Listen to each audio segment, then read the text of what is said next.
নিজের বানানো কেকের ওপর যত কনফিডেন্টই থাকুক না কেন, ক্লায়েন্ট যতক্ষণ না রিভিউ দেয় ততক্ষণ কিন্তু মনটা খচখচে করতে থাকে এটা ভেবে যে তার জিনিসটা কেমন লাগলো।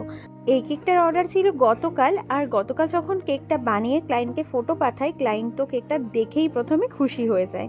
তারপরে তো সারা রাত কেটে যায়, সে আর রিভিউ দেয়নি, আর আজকে সারাদিনেও দেয়নি। অবশেষে নিজের চিন্তা আর নিজের এক্সাইটমেন্ট দুটোকেই ধরে রাখতে না পেরে ক্লায়েন্টকে ফোনই করে নিলাম।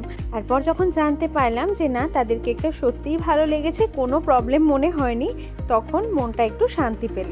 আর আজকের কেকটা যার জন্য নেওয়া হয়েছিল, আমার সেই ছোটা ক্লায়েন্টের ডিমান্ড ছিল যে লিটল সিংহাম আর ছোটা ভীম দুটো একসাথে ডুও হবে।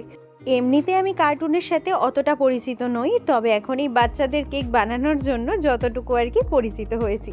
কেকটা বানিয়েছিলাম বাটারস্কচ ফ্লেভারে, আর কেকটা ছিল 2 পাউন্ডে। কেকটা কেমন হয়েছে অবশ্যই জানিও কমেন্ট করে। আজকের মতো সবাইকে টাটা, ভালো লাগলে অবশ্যই সাবস্ক্রাইব করে নিও। চলো টাটা।